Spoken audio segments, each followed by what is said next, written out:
മഴക്കാലത്ത് ഏറ്റവും വലിയൊരു ബുദ്ധിമുട്ടാണ് അല്ലെ നമ്മളുടെ ഈച്ച.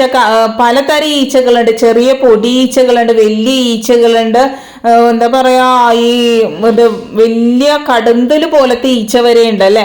അപ്പൊ നമുക്ക് ഈ ഒരു ഈച്ചയെ കാണുമ്പോൾ ഭയങ്കര അസ്വസ്ഥത. നമുക്ക് എന്തൊരു സാധനവും എടുക്കുമ്പോൾ ഭയങ്കര ഒരു ടെൻഷനാണ്, ഇതിൽ ഈച്ച വന്നോ എന്നുള്ളത്. അപ്പൊ നമുക്ക് വീട്ടിലുള്ള സാധനങ്ങൾ കൊണ്ട് തന്നെ നമുക്ക് ഈ ഈച്ചയെ ഇതുപോലെ കെണികൾ വെച്ച് വീഴ്ത്താൻ സാധിക്കും കേട്ടോ. ഇതുപോലെ ഇഷ്ടമില്ലാത്തവർക്കാണെങ്കിൽ നമുക്ക് വരാതിരിക്കാനുള്ള ടിപ്സുകളും 2-3 ടിപ്സുകൾ ഞാൻ ഈ ഒരു വീഡിയോയിൽ കാണിച്ചു തരുന്നുണ്ട്. ആരും സ്കിപ്പ് ചെയ്യരുത്, പൂർണ്ണമായിട്ട് കാണുക. സിമ്പിൾ ടിപ്സ് ഈസി ലൈഫിലേക്ക് എല്ലാ കൂട്ടുകാർക്കും സ്വാഗതം. നല്ലൊരു ദിവസം നേർന്നുകൊണ്ട് നമുക്ക് നമ്മുടെ വീഡിയോയിലേക്ക് പോകാം. ഈ ഒരു പപ്പായയിലിന്റെ വീഡിയോ ഞാൻ ഇതിനു മുമ്പും ഞാൻ ചെയ്തിട്ടുണ്ട്. വളരെ എഫക്റ്റീവ് ആയിട്ടുള്ള കാര്യമാണ് പപ്പായയില. യാതൊരു സൈഡ് എഫക്റ്റും ഉണ്ടാവില്ല. നമുക്ക് പേടിക്കേണ്ട. കുട്ടികളുള്ള വീടുകളിൽ പോലും നമുക്ക് ഇത് ചെയ്യാനായിട്ട് സാധിക്കും. യാതൊരു സൈഡ് എഫക്റ്റും ഇല്ലാതെ തന്നെ നമുക്ക് ഈച്ചയും പല്ലിനെയും പാറ്റനെയും ഒക്കെ നമുക്ക് ഓടിക്കാനായിട്ട് സാധിക്കും കേട്ടോ. ആദ്യം ഞാൻ 2 ഇലയാണ് എടുത്തേക്കുന്നത്. ഒരു 10-20 ഗ്രാമ്പും എടുത്തിട്ട് അതിനുശേഷം നമുക്ക് ഇത് ഒരു മിക്സിയിലേക്ക് ഇട്ട് കൊടുക്കാം. നമുക്ക് ഡ്രൈ ആയിട്ടുള്ള മിക്സി വേണമെന്നൊന്നുമില്ല. എന്നിട്ട് ഇതൊന്ന് ചതച്ചെടുക്കുക കേട്ടോ.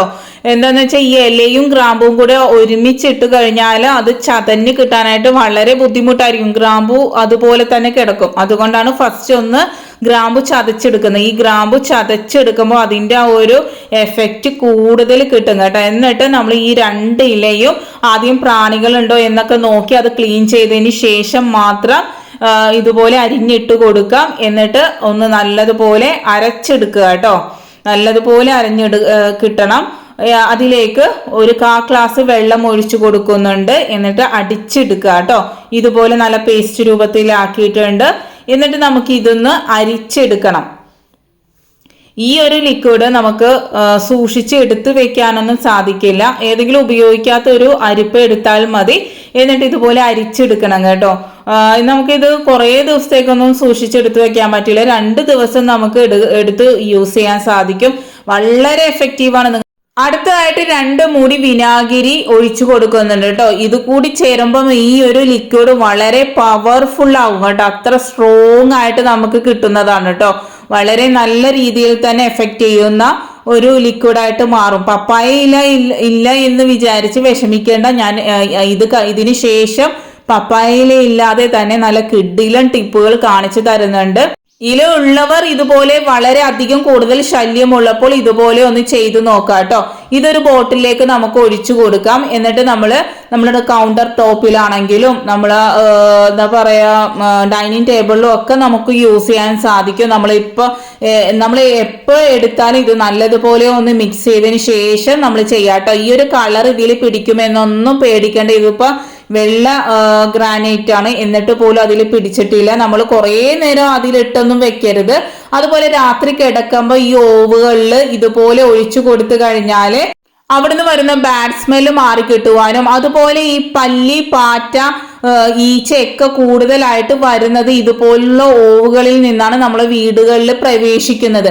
അപ്പൊ നമ്മൾ എപ്പോഴും ഈ ഒരു ഓവിൽ ഇതുപോലെ 2 ദിവസം കൂടുമ്പോഴെങ്കിലും ഇതുപോലെ ഒഴിച്ചു കൊടുത്തു കഴിഞ്ഞാൽ ആ ഒരു ശല്യം പൂർണ്ണമായിട്ട് നമ്മളെ വീട്ടിൽ നിന്ന് മാറ്റിയെടുക്കാനായിട്ട് സാധിക്കും. അടുത്തതായിട്ട് നമ്മൾ എന്ത് സാധനം വെച്ചാലും ഇതുപോലെ ഈച്ചകൾ വരും അല്ലെ. നമുക്ക് ഒന്നും വെക്കാം. കയ്യിലൊക്കെ കണ്ടില്ലേ, നിറച്ച് ഈച്ച വന്നിരിക്കലാണ്. നമുക്ക് ഒരു വിധത്തിലും മാറ്റിയെടുക്കാൻ പറ്റും. നമുക്ക് എന്ത് സാധനം എടുത്താലും ഒരു അറപ്പ് പോലെയാണ്. കഴുകിയാലും നമുക്ക് മനസ്സിനൊരു ഇതുണ്ടാവില്ല. അപ്പൊ നമുക്ക് ഈ ഒരു ഈച്ചകളെ എല്ലാം കൂടി ഈ ഒരു ഗ്ലാസ്സിലേക്ക് വരുത്തിച്ചാലോ നമുക്ക് ലൈവായിട്ട് തന്നെ കാണാം കേട്ടോ. അതിന് ഞാനൊരു 1/4 ഗ്ലാസ് വിനാഗിരി ഒഴിച്ചു കൊടുക്കുന്നുണ്ട്. താഴെ ഭാഗത്താണ് വിനാഗിരി ഒഴിച്ചു കൊടുക്കുന്നത്. വേറെ ഒന്നുമല്ല, വിനാഗിരിയുടെ സ്മെല്ല് ഉണ്ടായാൽ ആ ഒരു പ്രാണികളൊന്നും ഈ ഒരു ഗ്ലാസിന്റെ ഭാഗത്തേക്ക് വരില്ല. അതിന്റെ മേലെ നമ്മൾ 1/4 ഗ്ലാസ് വെള്ളം കൂടി ഒഴിച്ചു കൊടുക്കുന്നുണ്ട് കേട്ടോ. അപ്പൊ അത്ര സ്മെല്ലായിട്ട് വരില്ല പുറമെ. അതിനുശേഷം ഒരു കഷ്ണം ശർക്കര എടുത്തിട്ടുണ്ട്. അത് ഇതുപോലെ ഒന്ന് നിരടിയതിന് ശേഷം നമ്മൾ ചുറ്റിന് ഇതുപോലെ തേച്ച് കൊടുക്കുക. പിന്നെ ഒരു നുള്ള് വെള്ളം ഒഴിച്ച് ഇതുപോലെ മിക്സ് ചെയ്തിട്ട് പുറമെ നിങ്ങൾ ഒരിക്കലും തേച്ച് കൊടുക്കരുത്. ഗ്ലാസിന്റെ ഉള്ളിൽ ഇതുപോലെ തേച്ച് കൊടുക്കുക കേട്ടോ. ഈ ഒരു ശർക്കര ഇല്ലെങ്കിൽ തേനാണെങ്കിലും തേച്ച് കൊടുത്താൽ മതി. എന്നിട്ട് നിങ്ങൾക്ക് ഈച്ച ശല്യം കൂടുതലായിട്ട്, പ്രാണികളെ ശല്യമൊക്കെ ഏറ്റവും കൂടുതലായിട്ട് എവിടെയാണോ ഉള്ളത് അവിടെ കൊണ്ട് ഈ ഒരു ഗ്ലാസ് വെച്ച് കൊടുക്കാം കേട്ടോ. ഗ്ലാസ് വെക്കുമ്പോൾ തന്നെ അതിലേക്ക് ഈച്ചകൾ വന്ന് ഇരുന്ന് അതിലേക്ക് തനിയെ വീഴും. എന്ന് വെച്ചാൽ താഴോട്ട് ഞാനതാ പറഞ്ഞ പുറമേ വെച്ച് കൊടുക്കരുത്, തേച്ച് കൊടുക്കരുത്. നമ്മൾ ഉള്ളില് ഗ്ലാസിന്റെ ഉള്ളിൽ വെച്ച് കൊടുക്കുമ്പോൾ അത് തനിയെ ഈ ഒരു ഇത് കഴിച്ചതിന് ശേഷം താഴോട്ട് വീണ് നമുക്ക് ഇതൊരു എന്താ പറയാ, ഇത് കഴിയുമ്പം നമുക്ക് ഈ ഒരു ഗ്ലാസ് ക്ലീൻ ചെയ്ത്, ഈ ഗ്ലാസ് പിന്നെ ഉപയോഗിക്കണമെന്നില്ല, നമ്മൾ മാറ്റി വെച്ചാൽ മതി. കണ്ടില്ലേ, ഇതിലേക്ക് വീണ് കിട്ടും. നിങ്ങളിപ്പോ ഈ ഒരു ട്രാപ്പ് ചെയ്യുമ്പോൾ ശ്രദ്ധിക്കേണ്ടത് ഉറുമ്പ് വരാൻ ചാൻസ് ഉണ്ട്. അപ്പൊ താഴെ ഒരു പാത്രത്തിൽ കുറച്ച് വെള്ളത്തിൽ വെച്ചതിന് ശേഷം ഗ്ലാസ് വെക്കുക, അല്ലെങ്കിൽ ഉറുമ്പ് കൂടുതലായിട്ട് വരും. അപ്പൊ കുറെ സമയങ്ങൾക്ക് നമ്മൾ ഇത് വെക്കണമെങ്കിൽ അങ്ങനെ ചെയ്യണം കേട്ടോ, അല്ലെങ്കിൽ ഉറുമ്പിന്റെ ശല്യം വളരെ അധികം വരും. താഴെ ഒരു പാത്രത്തിൽ കുറച്ച് വെള്ളം വെച്ചതിന് ശേഷം ഈ ഗ്ലാസ് വെച്ച് കഴിയുമ്പം ഈച്ചകൾ മാത്രം പറന്ന് അതിലേക്ക് വന്ന് ഇരിക്കും. ഈ ഒരു ട്രാപ്പ് ജോലിക്ക് പോകുന്നവർക്കൊക്കെ വെച്ചാൽ വളരെ എഫക്റ്റീവ് ആണ് കേട്ടോ. നമുക്ക് വളരെ സിമ്പിൾ ആയിട്ട് ഈച്ചകളെ എല്ലാം ഇതിലേക്ക് വരുത്താനായിട്ട് സാധിക്കും. തീർച്ചയായിട്ടും ചെയ്തു നോക്കേണ്ട നല്ലൊരു ടിപ്പാണ് കേട്ടോ. അടുത്തായിട്ട് നമുക്ക് പപ്പായയിലില്ല, അതുപോലെ ഈ ഒരു ഗ്ലാസ്സിൽ വെച്ചിട്ട് ചെയ്യാൻ താല്പര്യമില്ലാത്തവർ, അല്ലെങ്കിൽ നമ്മൾ ദിവസവും വീട് തുടയ്ക്കുമ്പോൾ ഇതുപോലെ ചെയ്താൽ ഒരു 10-25 ഗ്രാമ്പു എടുത്തിട്ടുണ്ട്. അത് ഒരു ഗ്ലാസ് വെള്ളത്തിലിട്ട് ഒന്ന് തിളച്ച് നല്ലതുപോലെ വരുമ്പോഴത്തേക്കും 4 കഷ്ണം നമ്മളുടെ നാരങ്ങയുടെ തൊലിയാണ് ഇട്ടേക്കുന്നത്. നാരങ്ങ പിഴിഞ്ഞതിന് ശേഷമുള്ള തൊലിയാണ് ഇട്ട് കൊടുത്തേക്കുന്നത്. എന്നിട്ട് ഇത് നല്ലതുപോലെ വെട്ടിത്തിളക്കണം. ഒരു 15 മിനിറ്റോളം നമ്മൾ ഇത് തിളപ്പിക്കുക.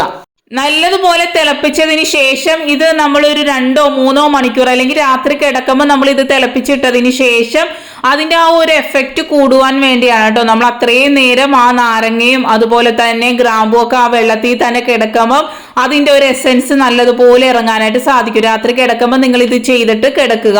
രാവിലെ എഴുന്നേറ്റ് നല്ലപോലെ ചൂടാറിയതിന് ശേഷം നമ്മൾ ഇതുപോലെ ഏതെങ്കിലും ഒരു ബോട്ടിൽ എടുക്കുക. എന്നിട്ട് അതിലേക്ക് ഈ ഒരു വെള്ളം അരിച്ചൊഴിക്കണം കേട്ടോ. അപ്പൊ ആ രാത്രി മൊത്തം ഇരുന്നത് കൊണ്ട് തന്നെ അതിന്റെ ഒരു കളർ കണ്ടില്ല. അതിലേക്ക് നമ്മൾ ഒരു ഗ്ലാസ് വിനാഗിരി കൂടി ഒഴിച്ചു കൊടുക്കുന്നുണ്ട് കേട്ടോ. പിന്നെ ഒരു 2 ടേബിൾ സ്പൂൺ നാരങ്ങ നീര് കൂടി ഒഴിക്കുന്നുണ്ട്. പിന്നെ നമ്മൾ കംഫോർട്ടാണ് ഒഴിക്കുന്നത്.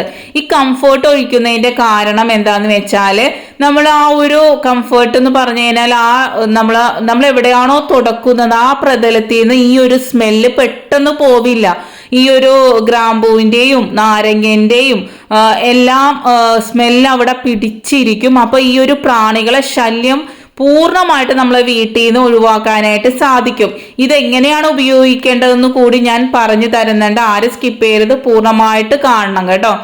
അടുത്തതായിട്ട് ഞാനൊരു ഉപയോഗിക്കാത്ത ഏതെങ്കിലും ഒരു പാത്രം എടുക്കുക, അല്ലെങ്കിൽ നിങ്ങൾ സ്പ്രേ ബോട്ടിൽ ഉണ്ടെങ്കിൽ അതെടുത്താലും മതി കേട്ടോ. അതിലേക്ക് 2 ടേബിൾ സ്പൂൺ ഈ ഒരു മിശ്രിതം ഒഴിച്ചിട്ടുണ്ട്. അതേ അളവിൽ തന്നെ വെള്ളം ചേർത്തതിന് ശേഷം നമ്മൾ വീടെല്ലാം തുടച്ച് ക്ലീൻ ആക്കിയതിന് ശേഷം ഈ ഒരു വെള്ളം നമ്മൾ സ്പ്രെഡ് ചെയ്ത് കൊടുക്കുക. നിലത്താണെങ്കിൽ നിലത്ത്, അല്ലെങ്കിൽ കൗണ്ടർ ടോപ്പിലാണെങ്കിൽ കൗണ്ടർ ടോപ്പിൽ, എവിടെയാണോ നിങ്ങൾക്ക് വേണ്ടത്. തുടച്ചതിന് ശേഷം മാത്രമേ നിങ്ങൾ ഇത് ചെയ്യാവുള്ളൂ. തുടക്കുന്ന വെള്ളത്തിലേക്ക് ഈ ഒരു ലിക്വിഡ് ഒഴിച്ച് നമ്മൾ ചെയ്യുമ്പം അത്ര എഫക്റ്റ് വരില്ല. തുടച്ചു കഴിഞ്ഞതിന് ശേഷം ഇതുപോലെ തളിച്ചിട്ട് ഇതുപോലെ ഒന്ന് തുടച്ചിട്ട് കഴിഞ്ഞാൽ പിന്നെ ആ ഒരു പ്രാണികളെ ശല്യമേ ഉണ്ടാവില്ല. അതുപോലെ പല്ലികൾ വന്നിരിക്കുന്ന സ്ഥലങ്ങളിലും പാറ്റകൾ വരുന്ന സ്ഥലങ്ങളിലും ഇതുപോലെ നിങ്ങളൊന്ന് തുടച്ചു കൊടുക്കുക. നമ്മൾ ജനാലയും കമ്പികളൊക്കെ തുടക്കുമ്പോൾ ഈ ഒരു ലിക്വിഡ് ഉപയോഗിച്ച് തുടച്ചു കൊടുക്കാട്ടോ. വളരെ എഫക്റ്റീവാണ്. അടുത്തതായിട്ടുള്ള വലിയൊരു പ്രശ്നമാണ് ഇതുപോലെ ഉറുമ്പുകൾ കൂടുകൂട്ടുക എന്നുള്ളത് അല്ലെ. അപ്പൊ അതിന് വളരെ സിമ്പിൾ ആയിട്ട് നമ്മൾ ഉപയോഗിച്ച് കളയാൻ വെച്ചേക്കുന്ന പൗഡർ നമുക്ക് എടുത്ത് ഉപയോഗിക്കാവുന്നതാണ് കേട്ടോ. അടുക്കളയിലൊക്കെ ഇതുപോലെ വന്നു കഴിഞ്ഞാൽ നമുക്ക് കെമിക്കലായിട്ടുള്ള യാതൊന്നും ഉപയോഗിക്കാൻ പറ്റില്ല. ലിക്വിഡ് ആയിട്ടുള്ള ഉപയോഗിച്ച് കഴിഞ്ഞാൽ വളരെ ബുദ്ധിമുട്ടായിട്ട് വരും തുടക്കാനും അത് ക്ലീൻ ചെയ്യാനൊക്കെ. അപ്പൊ ഡേറ്റ് കഴിഞ്ഞ പൗഡർ ആണെങ്കിൽ കൂടി നമുക്ക് ഇതുപോലെ ഉപയോഗിക്കാം. നമ്മൾ ഇട്ടതിന് ശേഷം ഒരു 10 മിനിറ്റ് വെയിറ്റ് ചെയ്യുമ്പോഴത്തേക്കും അത് ചത്ത് വീഴുന്നതായിട്ട് കാണാൻ പറ്റും. അപ്പൊ നമുക്കിത് തുടച്ച് ക്ലീൻ ചെയ്യേണ്ടതേ ഉള്ളൂ കേട്ടോ. അപ്പൊ വളരെ സിമ്പിൾ ആയിട്ട് നമുക്ക് ചെയ്യാൻ പറ്റും നല്ലൊരു ടിപ്പാണിത്. ഡേറ്റ് കഴിഞ്ഞ പൗഡർ ഉണ്ടെങ്കിൽ നിങ്ങൾ ഇതുപോലെ ഒന്ന് ചെയ്ത് നോക്കുക. ആ ഭാഗത്തേക്ക് പിന്നെ നമ്മളെ ഉറുമ്പ് വരികയില്ല. ഈ ഒരു കറുത്ത ഉറുമ്പ് മഴക്കാലത്ത് വളരെ അധികം ഉണ്ടാവില്ലേ നമ്മളെയൊക്കെ വീട്ടില്. ഇതൊന്ന് ക്ലീൻ ചെയ്യാനും വളരെ എളുപ്പമാണ്. അപ്പൊ എല്ലാവരും എല്ലാ ടിപ്സും ചെയ്തു നോക്കുമെന്ന് വിശ്വസിക്കുന്നു. ഇഷ്ടപ്പെടുകയാണെങ്കിൽ ലൈക്ക് ഇടുക, കമന്റ് ചെയ്യുക, ഷെയർ ചെയ്യുക. അതുപോലെ നിങ്ങൾ നിങ്ങളുടെ ഫ്രണ്ട്സിനും ഫാമിലിക്കൊക്കെ ഷെയർ ചെയ്ത് കൊടുക്കണം കേട്ടോ. Thanks for watching. Next time നല്ലൊരു വീഡിയോ